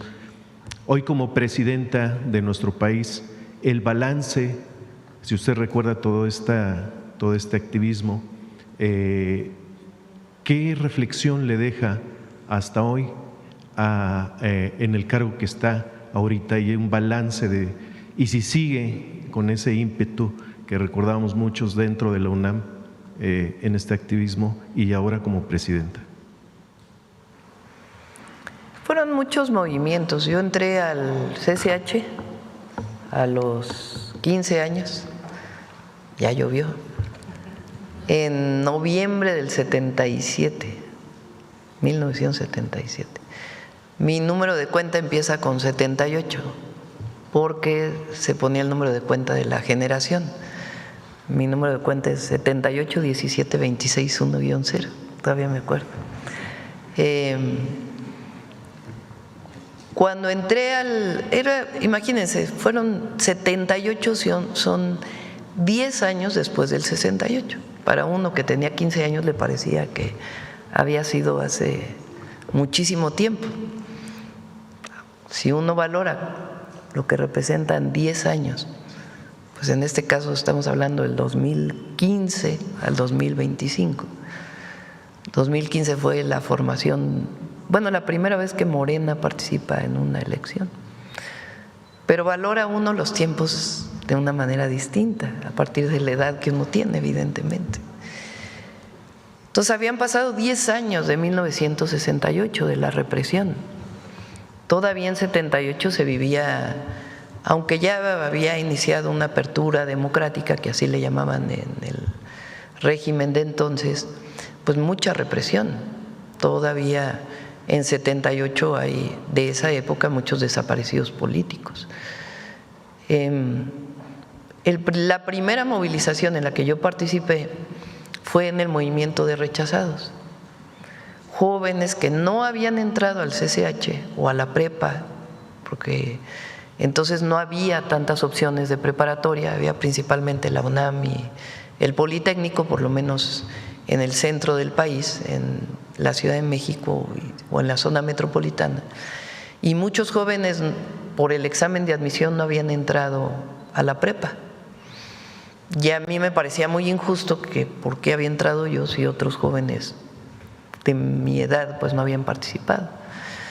Y de ahí pues participamos en varios movimientos estudiantiles. El más importante de todos se dio muchos años después, que fue en 1986-87, ya como estudiante de la Facultad de Ciencias, que fue el movimiento del Consejo Estudiantil Universitario, en donde conocí a Martí Batres, es más joven que yo, él era de la Prepa 7, yo estaba ya en la facultad, ya en los últimos años de la facultad. También Gatell era muy joven en la Facultad de Medicina, le estaba entrando a Medicina, pero estamos hablando de una generación muy grande. ¿Por qué se dio ese movimiento? Porque el entonces rector Carpizo hizo unas modificaciones al estatuto donde aumentaba las cuotas de inscripción, acababa con el llamado pase automático de las preparatorias a las facultades y unificaba la forma de evaluación en exámenes departamentales, en pocas palabras. En realidad, si ustedes se fijan, pues era el inicio del periodo neoliberal en nuestro país, con De la Madrid, que entró en el 82, y era una visión de que la educación pública le costaba demasiado al Estado y el estudiante también tenía que aportar, o las familias tenían que aportar. En aquella época lo que se solicitó fue un diálogo público, que era lo que pedían los estudiantes del 68, y en el caso del movimiento del CEU se dio. Por cierto, aprovechando, muchos de los intelectuales de ahora que todavía están defendiendo pues el pasado, estaban con Carpizo. Muchos de ellos habían participado en un movimiento para que los profesores pudieran sindicalizarse en un sindicato que se llamaba el SPA-UNAM. Fue reprimido. En el 77 entró la policía a Ciudad Universitaria, imagínense, 77. Entró la policía a Ciudad Universitaria para romper una huelga de profesores y trabajadores universitarios. Muchos de los dirigentes del SPA-UNAM y ellos hoy están con los intelectuales orgánicos del pasado, o son los intelectuales orgánicos del pasado. Cuando empieza el movimiento estudiantil, increíblemente esos que habían participado apoyando a que se sindicalizaran los maestros aparecieron del lado de la rectoría, eran los asesores de la rectoría. Y nosotros como estudiantes pues teníamos nuestros asesores, que eran muchos profesores universitarios que habían luchado desde el 68. Ese movimiento estudiantil triunfó, echamos para atrás las reformas de Carpizo y se planteó un congreso universitario que ocurrió después ya podemos platicar otro día de ello. De ahí muchos de los que participamos apoyamos al ingeniero Cárdenas en el 88, que es la primera vez que hay un rompimiento del PRI. Y ese rompimiento del PRI con la corriente democrática y muchos movimientos sociales que habían ocurrido previamente y que apoyamos, pues triunfó en el 88, solo que hubo un fraude electoral con el que llegó Salinas al poder y ya conocemos la historia posterior. Esos principios de aquel movimiento, que era la defensa de los derechos del pueblo de México, en particular el derecho a la educación, son los derechos que mantenemos o las consignas que siguen siendo relevantes para la Cuarta Transformación y que hoy desde la Presidencia de la República impulsamos. El derecho a la educación. El Estado tiene la responsabilidad de dar educación al pueblo de México desde la inicial hasta la universidad de manera gratuita. Y la mejor educación tiene que ser la que provee el Estado, laica, gratuita, de calidad, científica, humanista. Entonces, si me preguntan, pues desde aquí seguimos luchando. No se ha acabado eso. Quien piensa que llega a un puesto de elección y se acabó la lucha, pues está muy equivocado. Seguimos trabajando, solamente que desde esta gran trinchera que nos da el pueblo de México para servirle, pues en la garantía de los derechos del pueblo. Por eso nuestros programas de educación pública, de acceso a la salud pública, de acceso a la vivienda, que son derechos del pueblo de México garantizados en la Constitución. Bueno, ya me extendí. Sí. Presidenta, pues hablando precisamente de mujeres dentro a Jesús Ramírez también lo conocí ahí, en ese movimiento. Él estaba en el CCH Naucalpan y a muchos otros. Y la recordamos mucho desde el Cubo 1 de Trabajo Social, precisamente en la universidad, en la UNAM. Pues bueno, Presidenta, hablando de otras mujeres y retomando un poquito el tema de Dina Boluarte, fue una heroína dentro de lo que es políticos de la derecha en el continente.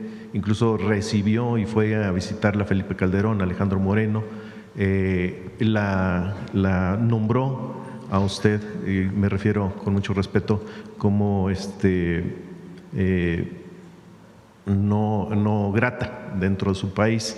Esta reflexión acerca de lo que está sucediendo en Perú con Pedro Castillo, pero sobre todo el impacto que tiene en la derecha, pues que la hayan destituido desde el Congreso de su país. Y aprovechando en este mismo tema, pues María Corina Machado en Venezuela, que pedía la intervención en elecciones para ahora sí que del país del norte, su reflexión acerca de estas dos personas. Más que de las personas, sobre todo pienso que en el caso de Perú, que es una buena parte de la destitución de Pedro Castillo, o una de las razones, o unas razones profundas, tiene que ver con un racismo y un clasismo muy grande, que no solo hay en Perú, sino en muchos países, y particularmente en América Latina. En nuestro país, afortunadamente, el movimiento de transformación que representamos, pues tiene que ver con acabar con el racismo y el clasismo y reconocer a las personas, como lo establece la Constitución, como iguales. Y eso tuvo mucho que ver en la destitución de Castillo. Nosotros defendemos lo que defiende la Constitución, la autodeterminación de los pueblos. Un pueblo debe determinar cómo se gobierna. Así como nosotros no queremos que nadie intervenga en las decisiones de nuestro país de cómo nos gobernamos, así debe ocurrir en todos los países. La autodeterminación de los pueblos y la democracia, que se defina democráticamente quién gobierna, pero poniendo por encima de todo que es el pueblo de cada país el que debe decidir. Sobre María Corina Machado, que recibe el premio Nobel. Sin comentario.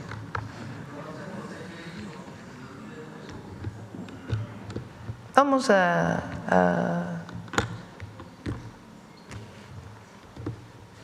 comentamos, le pedimos al canciller que venga el lunes para poder platicar. ¿Por qué fue que no se reconoció a la presidenta que hoy está destituida? ¿Y por qué en el marco de nuestra Constitución y de la política exterior se reconoce no a un presidente? Presidenta, me lleva a la siguiente pregunta. Más de 40 años en el Tribunal Superior de Justicia de la Ciudad de México, ahora con cambios en nuestro país donde ustedes… Ya me imagino lo que van a decir, de lo que sin comentarios, ya están ahorita escribiendo, ¿no?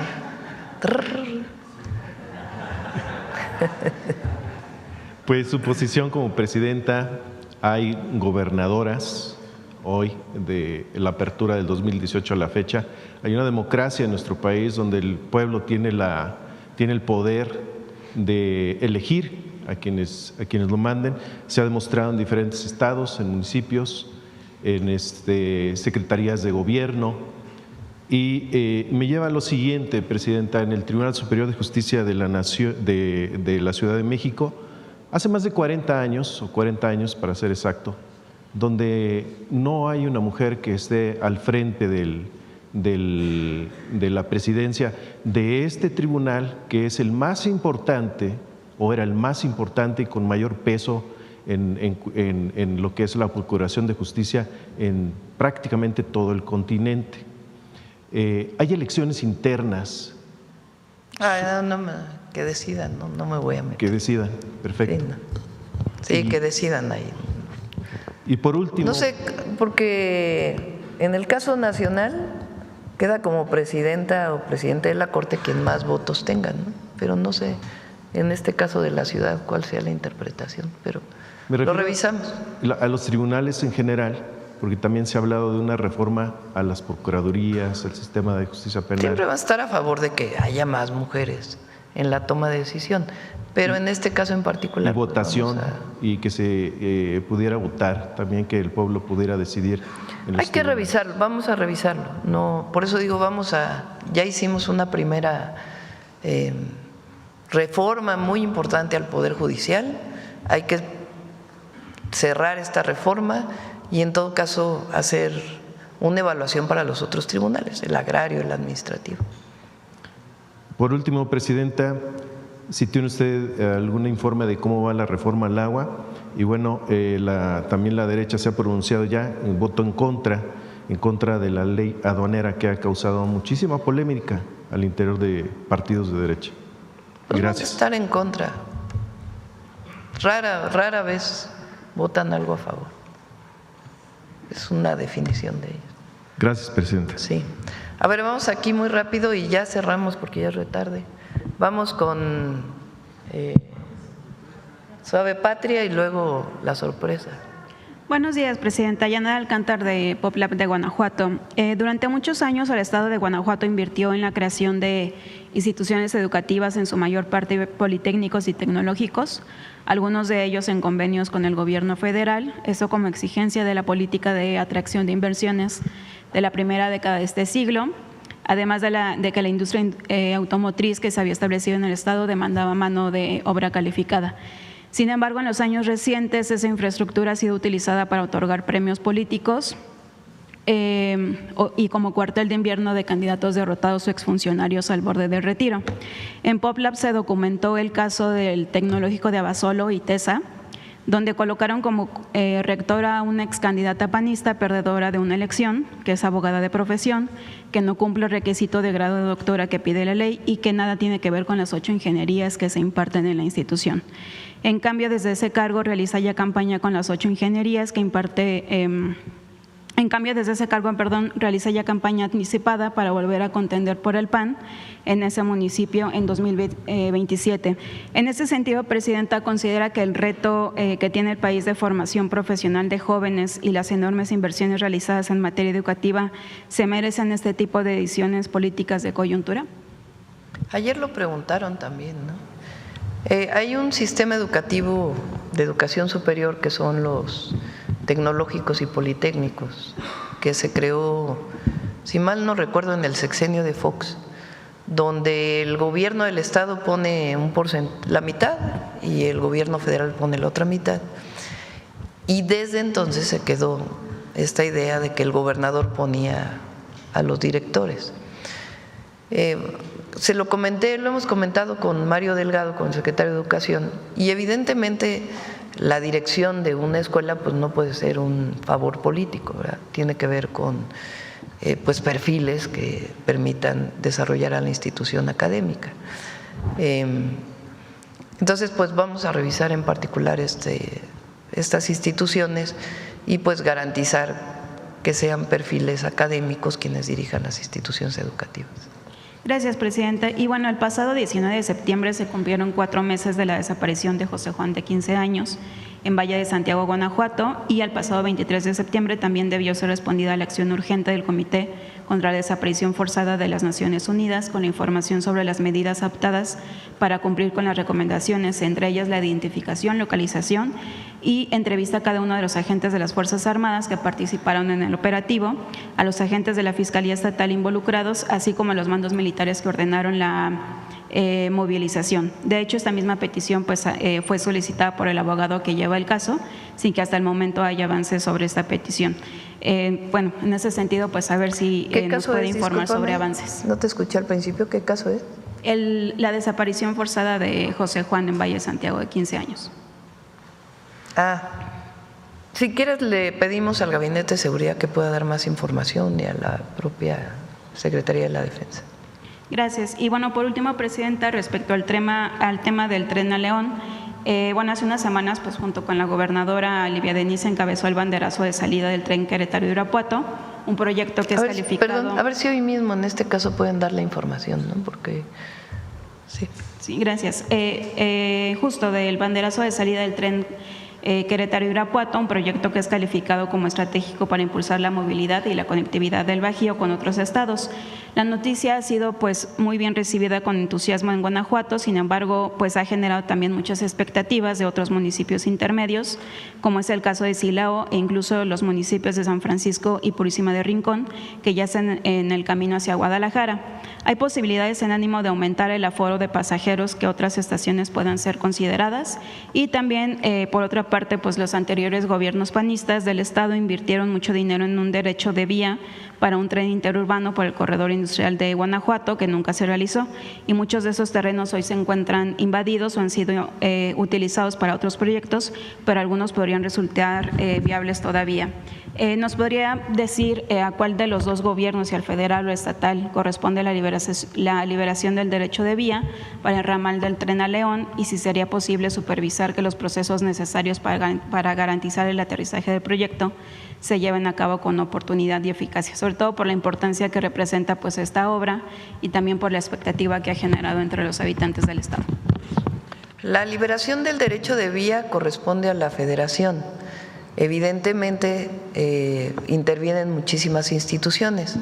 Quien lleva a la cabeza de este grupo, en el caso de la Secretaría de Infraestructura, Comunicaciones y Transportes es Néstor Núñez, pero quien normativamente lo lleva pues es la SEDATU. Y evidentemente si se va a adquirir un terreno pues tiene que participar INDAVIN para poder hacer la evaluación. Y también si es un terreno federal, pues INSUS. Y si es un terreno estatal o municipal, pues normalmente se pide que se done al proyecto por lo menos la parte del derecho de vía. Y son procesos muy auditables. Entonces, en este caso lo estamos llevando así. En el caso del México Querétaro ya prácticamente está todo el derecho de vía. En el México Pachuca ya está todo. Y siempre hay pues mucho diálogo con las comunidades. Las estaciones pues se definen en general técnicamente y ya creo que el jueves dijimos que venía Trenes, ¿no?, a informar. El miércoles viene Trenes para que podamos contestar todas las preguntas. Muchas gracias. Bueno, ya cerramos, vamos con Suave Patria y luego con la sorpresa. Con su permiso, Presidenta, muchas gracias. Auca Kumrai Hui. La saludamos con mucho gusto como cada semana, Presidenta. AUCA, secretaria, subsecretaria, amigas, amigos, AUCA desde Palacio Nacional. Les acabo de saludar en Paypay, una lengua originaria que se habla en la comunidad de Santa Catarina, Ensenada, al norte de Baja California. Nuestra suave patria vive en las manos de mujeres y hombres que sueñan, crean y trabajan con orgullo para que los oficios de esta tierra no se borren con el paso del tiempo. Entre ellos hay uno que guarda el aroma de la tierra y el brillo del sol, un arte que se ha convertido en un símbolo de identidad, de carácter y de pertenencia. Porque allí donde el cuero se transforma en arte, nace una obra que desafía las modas y las fronteras, una artesanía que cuenta quiénes somos y hacia dónde caminamos.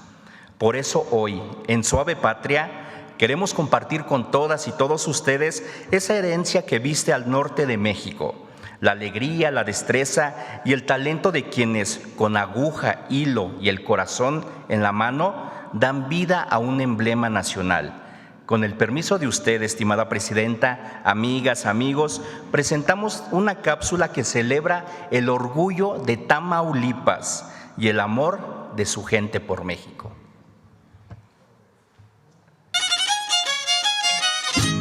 La cuera tamaulipeca, más allá de ser un traje típico, es la representación cultural y un símbolo de identidad del estado de Tamaulipas. Se trata de una prenda hecha de piel de becerro o gamuza de venado con grabados de flores blancas y largos flecos. Pues es un elemento, ¿verdad?, que al portarlo, para mí da mucha personalidad. Se ve muy bonita al portarla tanto dama como caballero, incluso los niños. Pues la cuera es una prenda divina, sobre todo cuando la portas, sabes tú que es elaborada aquí en Tamaulipas y que es una prenda que debes trabajarla minuciosamente porque son dibujos tan delicados que tienen que tener buena terminación, bien centrada, para que la prenda pueda lucir. Es originaria de la ciudad de Tula. Su elaboración requiere de mucha concentración, destreza y principalmente amor. Como un diario escrito en una cuera, en cuero. ¿Por qué? Porque te deja muchos recuerdos, sobre todo la satisfacción de que la hiciste, de que la persona que la porta la valoró. Y por decir, si eres una cuera muy vieja y te dice, renuévamela porque me gusta, es una satisfacción que vuelves a elaborar porque pasa. Pero si a uno le gusta su trabajo, lo hace bien hecho. Procura hacerlo, esmerarse lo mejor que pueda. La cuera tamaulipeca es un símbolo tangible de la cultura viva que se mantiene en Tamaulipas a través de la herencia de conocimientos y prácticas de padres a hijos. Su uso asegura que la tradición no se pierda y siga siendo relevante para las nuevas generaciones. La cuera tamaulipeca no solo es una prenda o un oficio, es un arte nacido del trabajo de las manos y del alma, porque en cada puntada se teje una historia y en cada flor bordada revive el recuerdo. En este arte es testigo de revoluciones y cabalgatas, sigue acompañando hoy a quienes transforman la patria con mucho esfuerzo, porque cada vez que el aroma del cuero nos envuelve, volvemos al norte de México, a su orgullo, a su temple, a esa tradición que se ha resistido al paso del tiempo.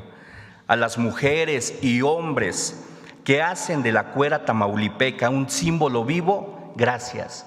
Muchas gracias por darle forma con su talento y con sus manos a la identidad, al orgullo y al corazón de México. Porque mientras exista quien trabaje el cuero con amor y oficio, nuestro país seguirá viéndose y volviéndose con mucho amor en historia, en arte y sobre todo en mucha patria. Hanuli, muchas gracias.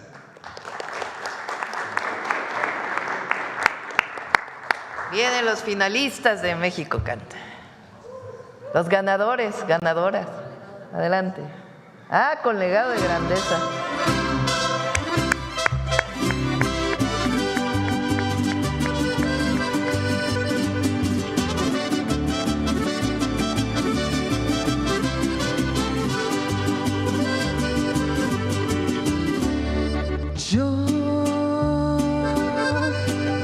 Soy de donde cantan las cigarras cuando se va el sol, de donde el sonido de la noche se pone canción, donde hay arroyitos de agua clara y el rocío de las mañanas baña campos y montañas de esta tierra con amor. Yo soy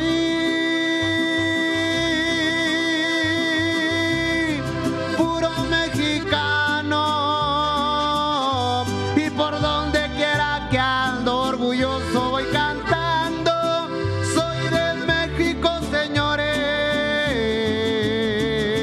México, tierra bendita que sabe a tequila, mujeres bonitas, a trabajo y sol. México, cuerpo lo cubra esta tierra, bendecida por Dios. ¡Puro orgullo mexicano, señores! ¡Puro legado de Vanessa! ¡México canta, sí señor!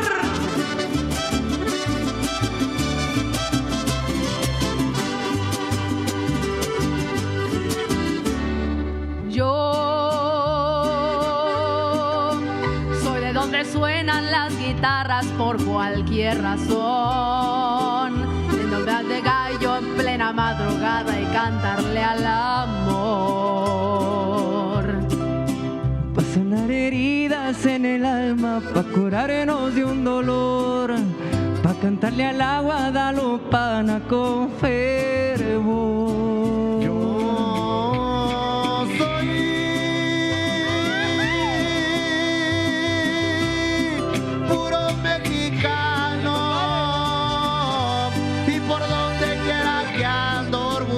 Voy cantando, soy de México, señores. México, tierra bendita que sabe a tequila, mujeres bonitas, a trabajo y sol. México, cuando yo me muera quiero que mi cuerpo lo cubra esta tierra, bendecida por Dios. Porque yo soy pura mexicana y por donde quiera que ando orgulloso voy cantando. ¡Viva México, señores! Porque soy de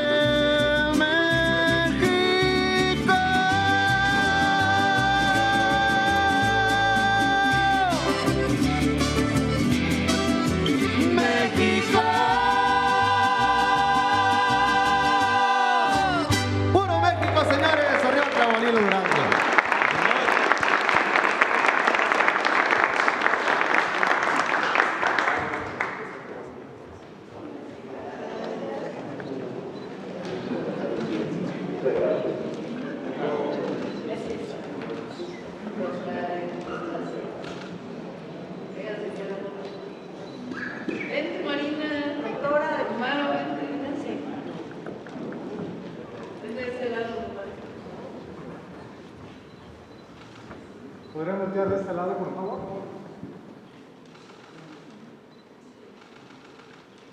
Gracias. Este lado. Gracias. Felicidades.